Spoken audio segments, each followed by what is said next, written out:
experience is once a man's expressed his interest in the course, is you've done a good job of keeping him connected, Right. of keeping him hooked and stuff. I remember when I was, doing my course, because I did mine in 2001. So I'd lived here for 4 years, then went back overseas for 4 years, and then came back and in 99. And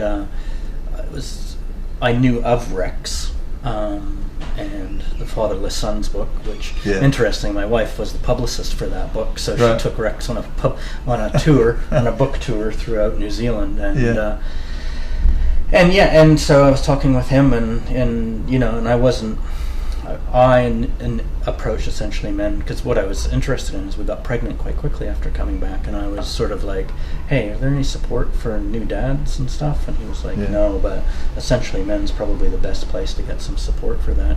And then so it was getting some support for me, and that sort of started to become my area of research from about 2001 onwards, is that to take a look at the needs of expectant and new dads. Right. And so I've spent 20 years researching that area, but a big part of that was through my experience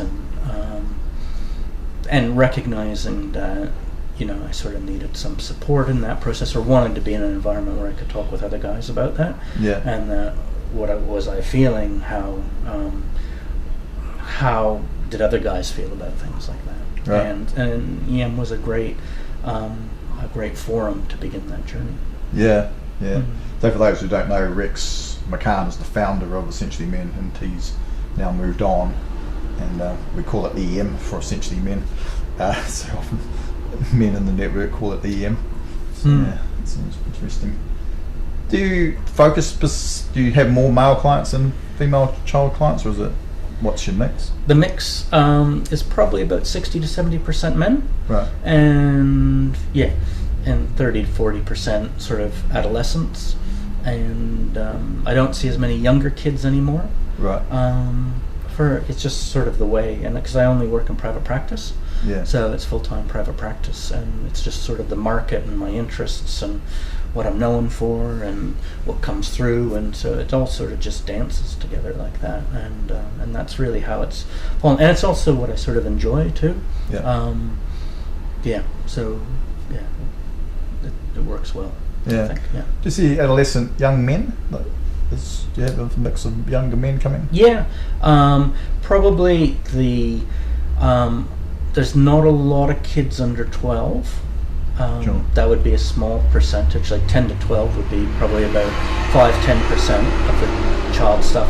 The majority of adolescents is sort of, I would say 14 to 16. Right. And then there's another group at about 18 to 21, 22. Right. And then beyond. I think there's that dynamic that I see. I designed a group about 5 years ago. No, a bit longer than that, probably about 8 years ago. Time goes so quickly. It was called Crossroads, and I ran it about 3 or 4 times. And what it was a group for that group of men who are sort of 18 to 30, 18 to 28, that are going. The research shows that it's sort of called. There's a number of names, but one of them most common is adolescence, and it's sort of that. It's sort of those traditional benchmarks from our generation of how you went from 18 and beyond into adulthood, how things have changed, and how it's a wider period of time with more choice, more flexibility, and things are taking longer to settle into sort of complete your education, choose a career, and start a relationship, start a family. All those things are taking longer. Sure. So I ran a group focusing on those issues for 3 or 4 times, and that was a way of sort of getting the guys to hear each other and stuff, because I think often when you see people individually, they're really alone in that process, and they think they're the only ones. So it's important for them to hear each other. So the 2 groups I ran was newborn fathers, which stopped about 5 years ago, and that was for expectant and new dads. I ran that for 13 years, and then the Crossroads group I ran 3 or 4 times. Right. Yeah, because Essentially Men, we're looking at doing a younger man's course in September. So it's interesting that you talk about that specifically. So I have an interest. Yeah. In So, that and area. so do I, because it's actually, there's a guy I'm seeing now, and I've been encouraging to sort of get involved in that process. And he did the Crossroads program. Right. That Okay. when I ran it and stuff, so he's already been through that, and he's sort of at 28 and sort of deciding, what way he's gonna, does he do the adult program, does he do the young men's program and stuff, and Yeah. it's just nice to have that choice, and so I've been encouraging to talk with the people involved in that. Yeah. Yeah, what we notice is certainly for younger men who come through the EM weekend, which is our main program, which you alluded to before, is some of the stuff that they come up against isn't really what they're, that's not the dynamic that's driving the behaviours in their life. It's sort of like, well, I'll probably get to that, but at the moment it's these things. So it's nice to be recognised by some older men, and I feel connected in that way, but some of it I just don't really attach to or have any connection with.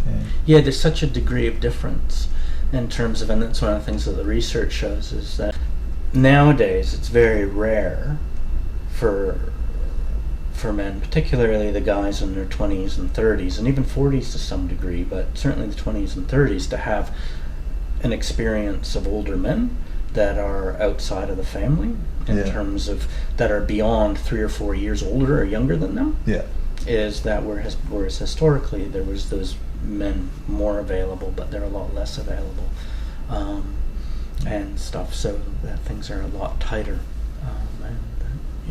and how are they influenced by the people around them? Yeah, that's something that got lost, I think. Men getting caught up in their careers. Yep. So as soon as they do that, then they're out of the home, and there's no older men that are really available to mentor these young fellas, and they're just getting totally lost. And I think that's what my role is often as a psychologist, is that I sort of laugh at times, is that, the family can be talking with the adolescent or the young adult about things, right? And then, and I think a lot of the time, the parents aren't saying a lot of different things than I am, really.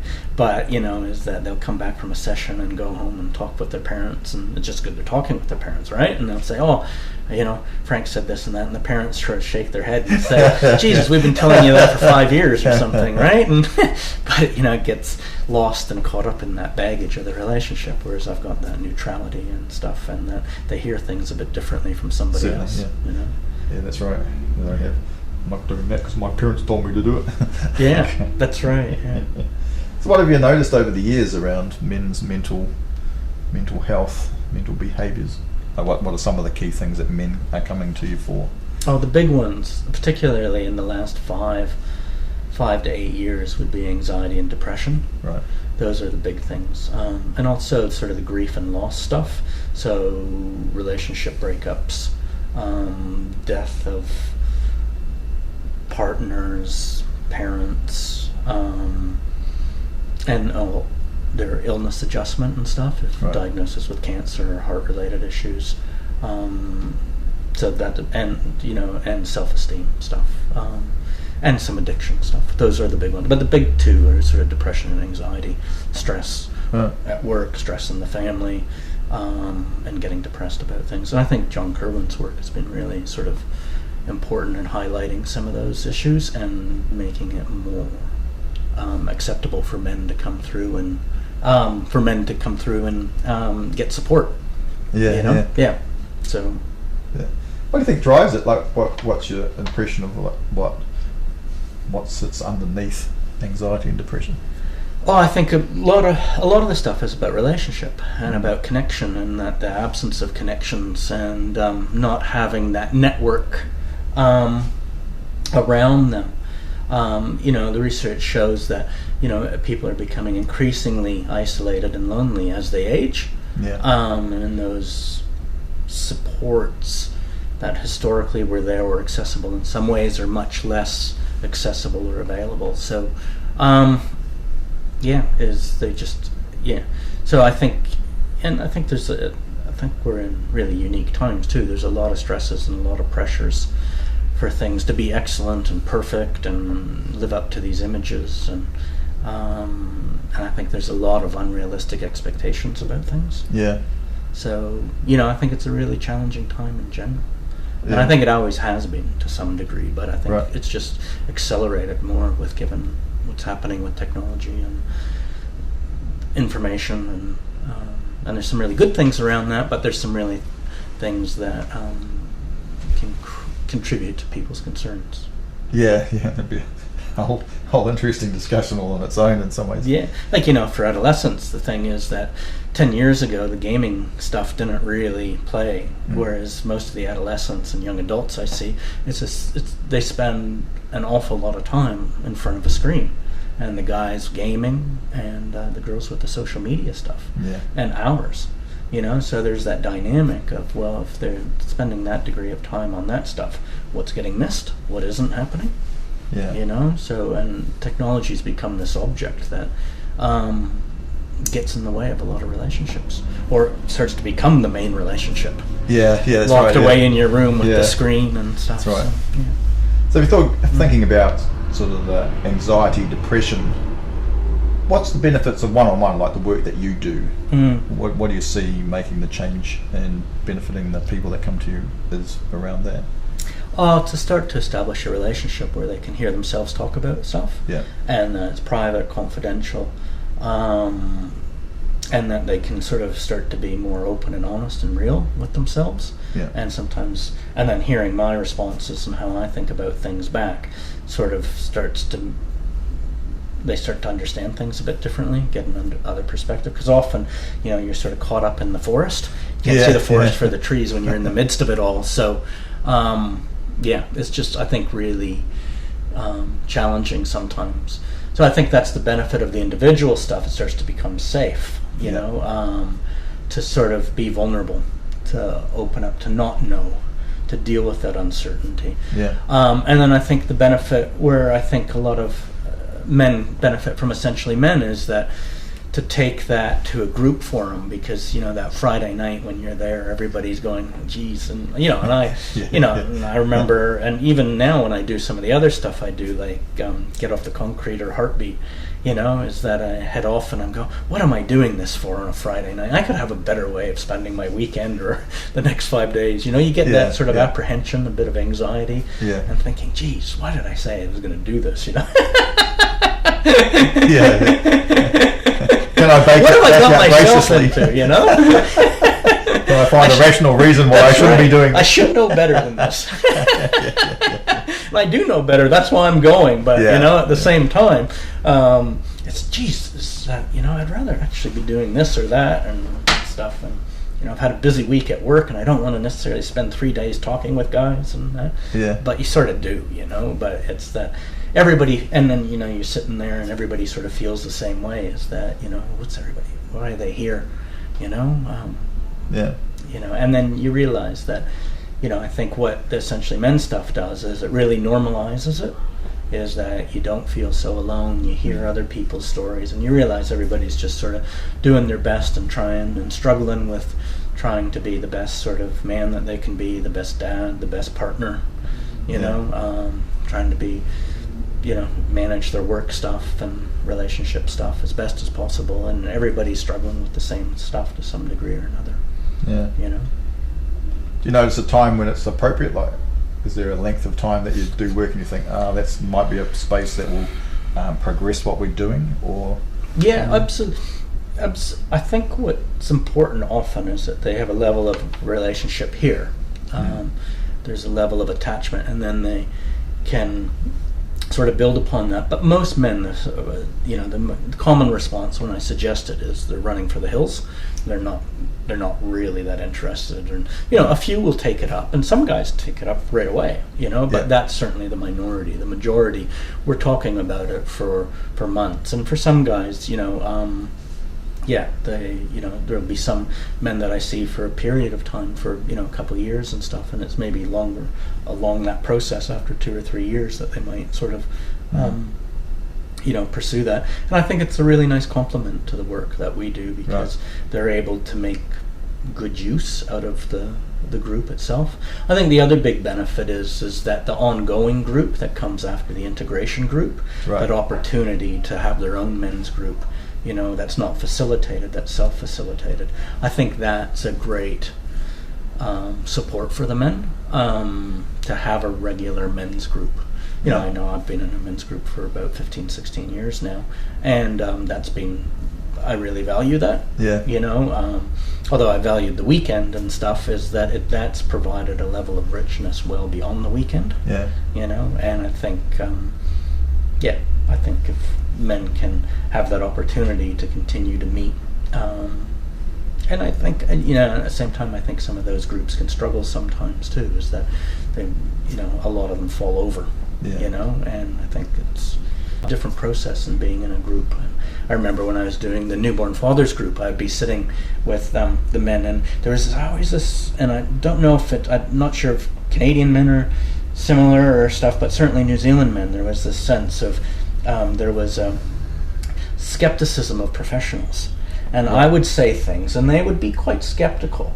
But, you know, it was, if the other guys in the group said basically the same thing, they would be, oh yeah, that's right, yeah, oh yeah, like that. Yeah. But if I would say it, they'd think about it more, and they'd go, but if one of the other guys, same thing, they'd just digest it a bit differently. Yeah. Because it was coming from me, there was a different dynamic going on. But when it was coming from them as a peer, it was like, there's a better connection. Yeah, they don't project as much stuff onto their peers. I imagine you'd become a bit of a father figure. Yeah, that's probably, it's part of it. Yeah, that's right, that transferential stuff, you know, is it gets played out, yeah. And having men go and do essentially men and come back into relationship with you in the work, what do you notice? Are there any things that you profoundly notice in the men that has changed or processing? Yeah, I think a greater level of insight. Right. And a greater ability to communicate, and you know, there's sort of more understanding about things, and feel ultimately, you know, what it comes back to all the time is that they feel less alone and more normalized. Yeah. You know, and I think that aloneness can be a really challenging thing for a lot of men, and you know, because I think, you know, often what happens with a lot of men is their social networks are dictated by their partners. Yeah. And by their kids and families and the community and stuff, and the research isn't great for men making new friends after 35 and that are driving relationships themselves, and they if they have friends, they often tend to be friends from high school and university and from maybe their early work years and maybe their current work situation and stuff like that to a degree, but there's often not a high level of socialization outside of the work environment. And on the weekend environment, it's driven by the family and sort of partner responsibilities. So they often don't have their own separate or, you know, something just for themselves. Yeah. We certainly notice that essentially a number of men will say, wow, I've shared things with a man that I've never shared with anybody, even my close friends. Yeah. You know, so they have close male friends, but they keep it at quite a high level of discussion and more of an intellectual kind of debate, or a bit of a jostly kind of jokey, blokey thing, and they never ask the sort of second question or go down into the depth of, well, actually I don't really feel that good. Have those sorts of men are available in their lives. Yeah, that's right. Absolutely, it's that superficial rugby banter. Like, I've played on the same touch rugby team for 12 years, right? And it's the same, like, you know, and we play, you know, all year round, right? And you know, and still, you know, the guys, you know, we don't really know each other. We do and we don't, but we don't really have any really meaningful conversations outside.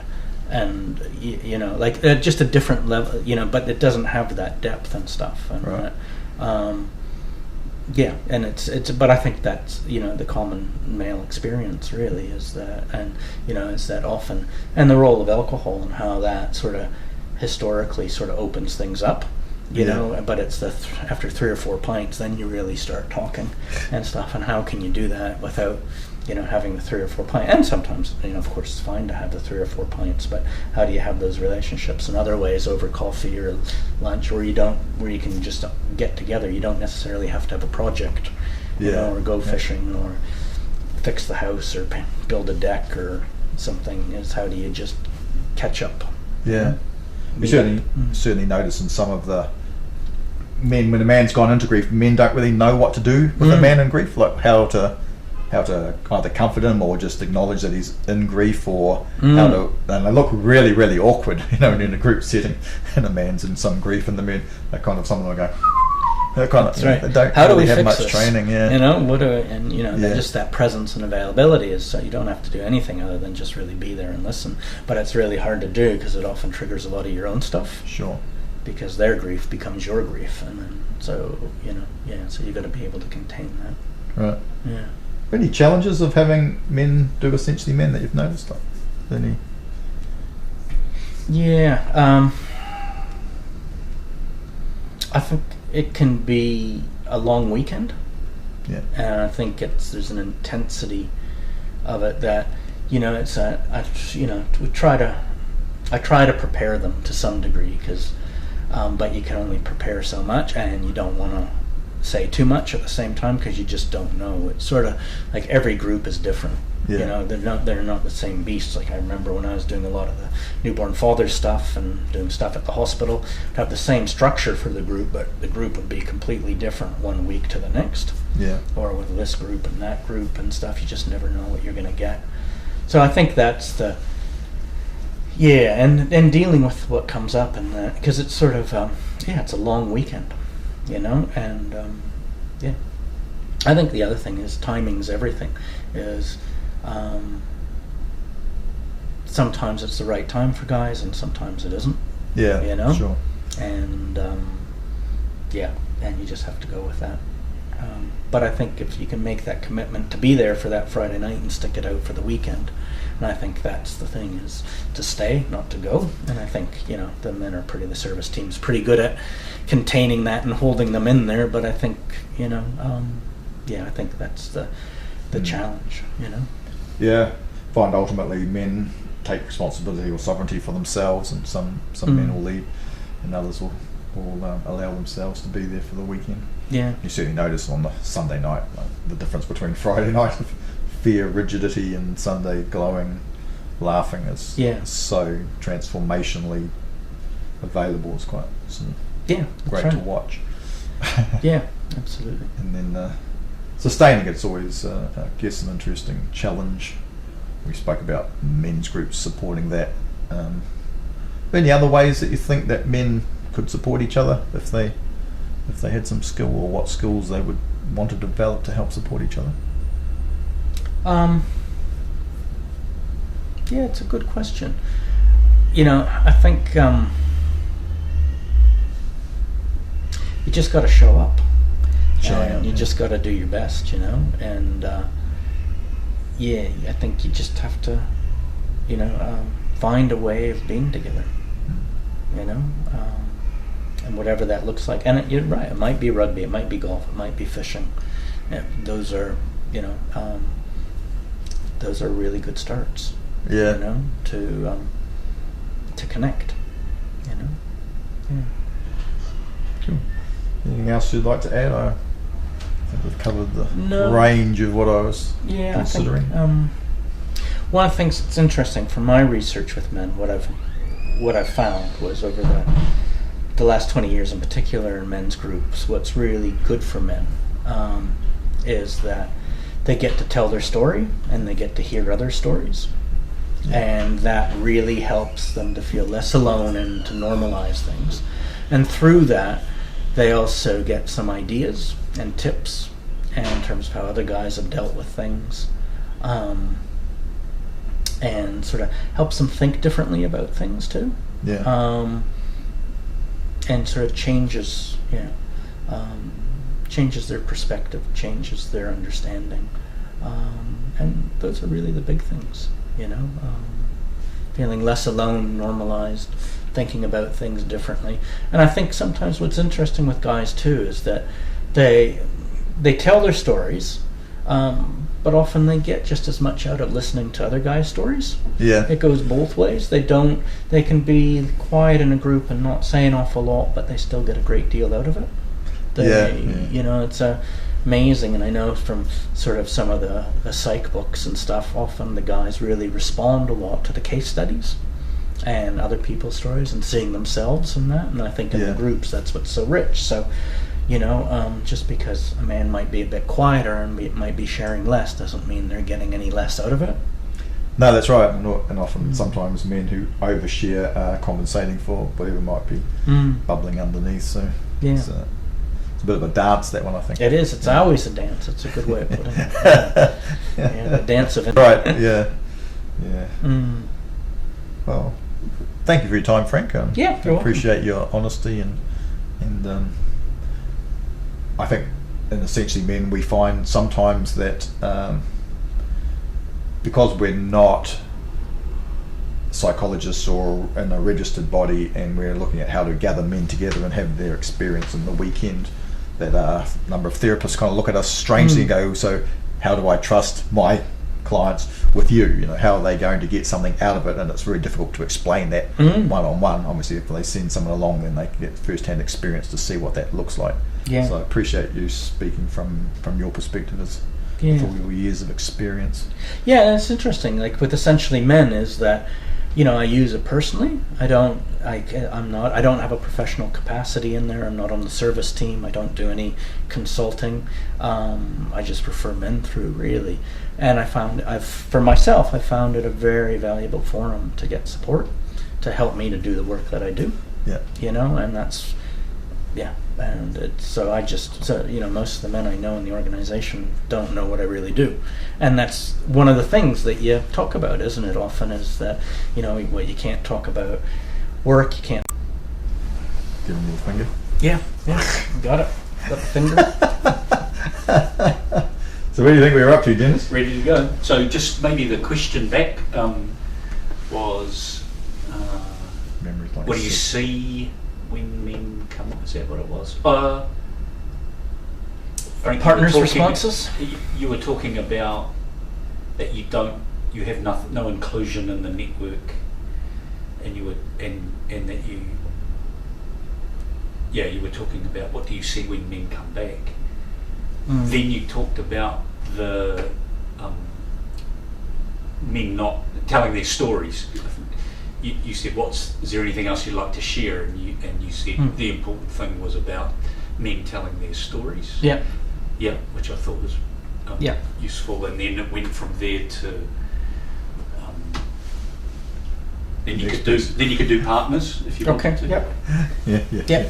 So the important aspect of men telling their stories, and men listening to other men's stories, you know, as being really significant, having a big influence on how men think about things, feeling less alone, getting those practical tips and strategies, that they sort of think about things differently, understand things from another perspective, and that can be really helpful. And they don't necessarily have to tell the stories themselves. Just hearing other men's stories is significant, you know. So we try and give men quite a number of spaces where they can put their voice and being into existence, so they get some sense of how they interact with, if I tell my story, what does men's response to that is. And so there's quite a lot of that interaction across the state of the weekend. Yeah, so I think that's good in terms of the men to be aware of, is that I think they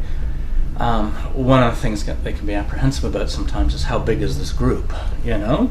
Right. And then recognizing that it's not all a large group process. There's a smaller group process, and then you get your court of sort of 4 guys and sometimes one-on-one stuff too.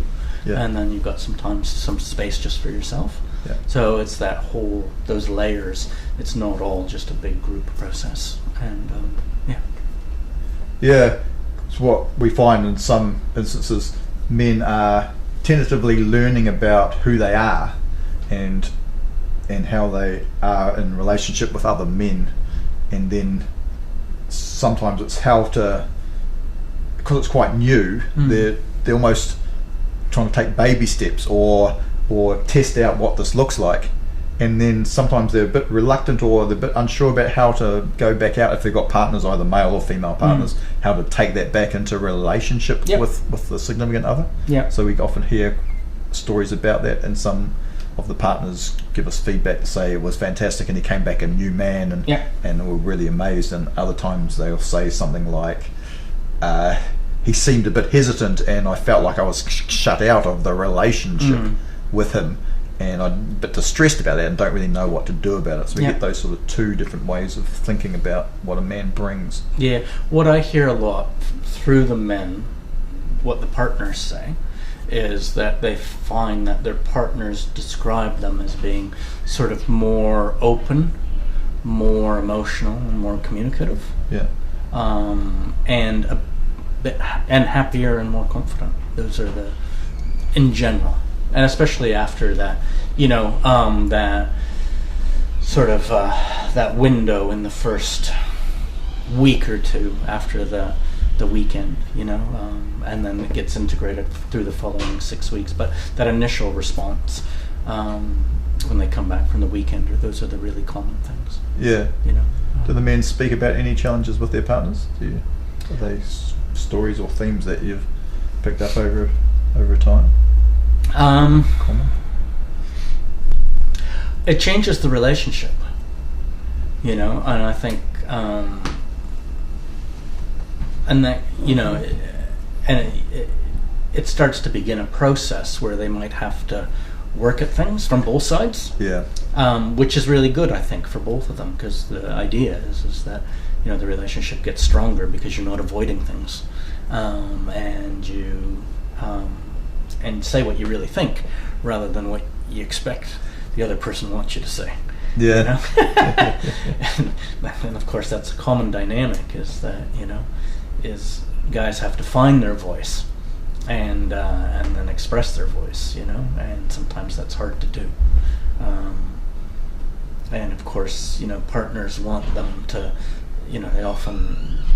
they're being encouraged to sort of say what you think and feel, but sometimes that's maybe not what they want to hear, Yeah. And then how do you do that dance around things? Is that it's great that he's talking, but he might not be saying what you're expecting or hoping for. So you both have to do some work around that, Yeah. And it can only be good for the relationship, really, in the long term. But in the short term, it can be quite challenging sometimes. Yeah. So that's one of the consequences. Sometimes people end up going and seeing a marital therapist and get some couple counseling and support that way to, further strengthen the relationship. Yeah.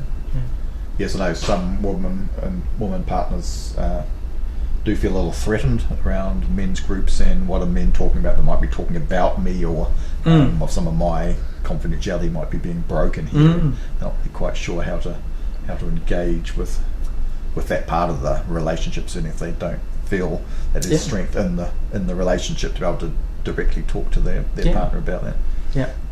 Yeah, I think that's really challenging, and I think men often feel similar too, as they can feel threatened by the intensity of relationships that women have with their friends, and how they're being talked about and what's being complained about and stuff. So it's just that vulnerability that everybody feels, and that sort of those power and control dynamics in relationship, and how they can be healthier, rather than more sort of destructive. Yeah. So if you were thinking about, I think a statement or a way to, 'cause one thing obviously was we have female counsellors who want to know our process to feel safe enough to send some of their clients, and we're very reticent to say, because telling them about the process, if you say you do this and then you do that, then you do that, and then you make a whole lot of assumptions about what those three statements mean, and often they'll go, well, I don't think that's right for the person that I'm seeing. What would you say to women who are counselling men? How they might find to support them, if anything? Like, you may not have any. That's a really good question. I don't, because it's funny that I did an EM, 2001, right? And then I've done Essence and Crucible and Get Off the Concrete and Heartbeat. So I've been highly involved, but I can't really tell, as a participant, but I can't really tell you what we really did, because it's been so long ago in some ways, and it's just such a unique process. But I think what's probably helpful is that they just have a safe space to explore who they are, and to be a better man, and to be the most authentic and real person that they can be. And to just really trust the process. And you got to trust the process, and you've just got to let things go sometimes, and and see what happens. And it's not perfect like anything, there's always challenges, but you've got to just trust the process. So we're talking about, is ritual in and process useful to talk about in that for men to women?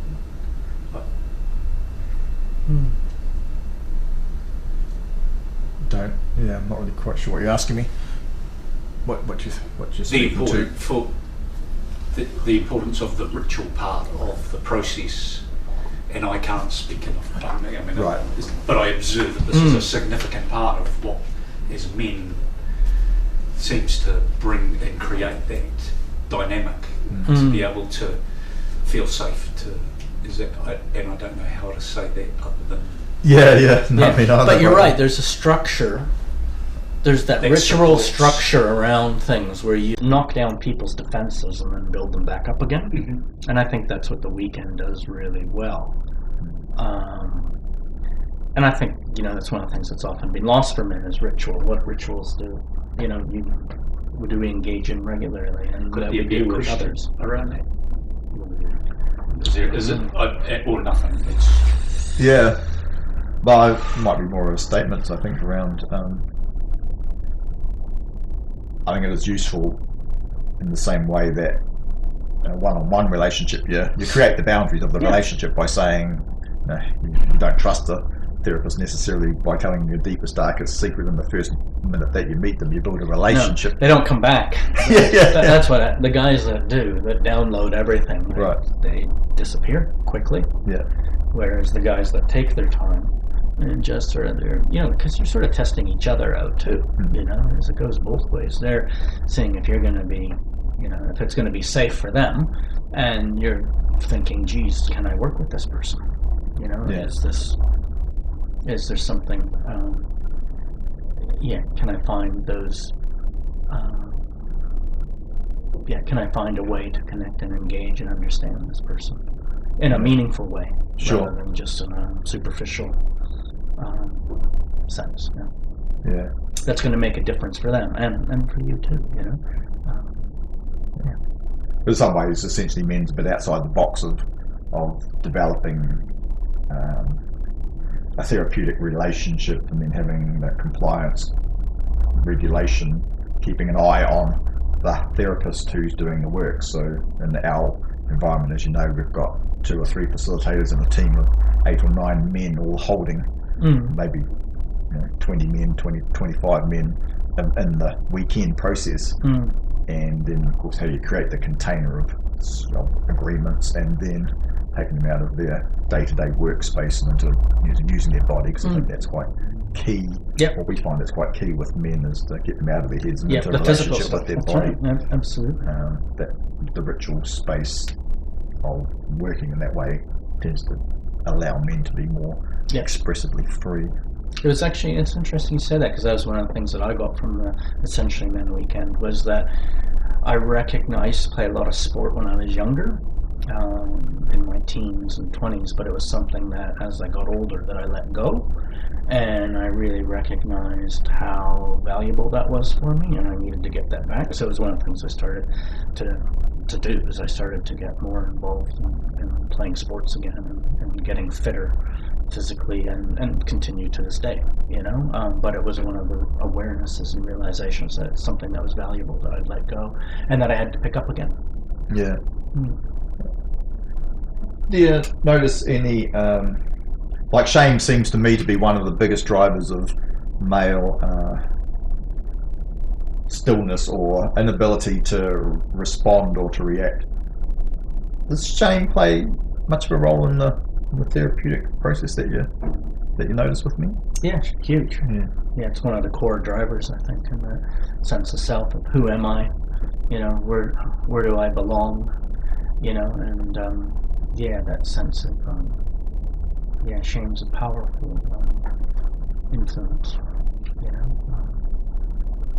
and how you share that, and understand that, and how you've been sort of programmed for that, because you're not in isolation with that. The family that you grew up in and the quality of relationships that you had with both your parents and siblings and stuff, and in the community has a big influence on that.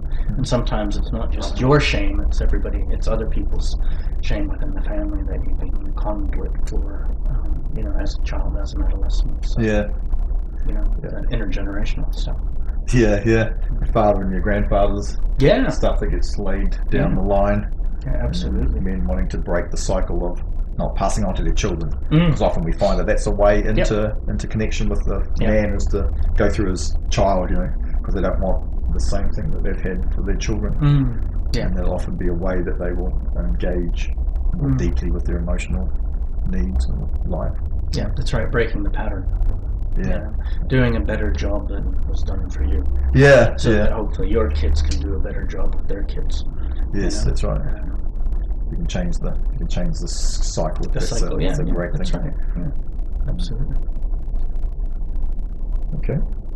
I think we're done. I can't think of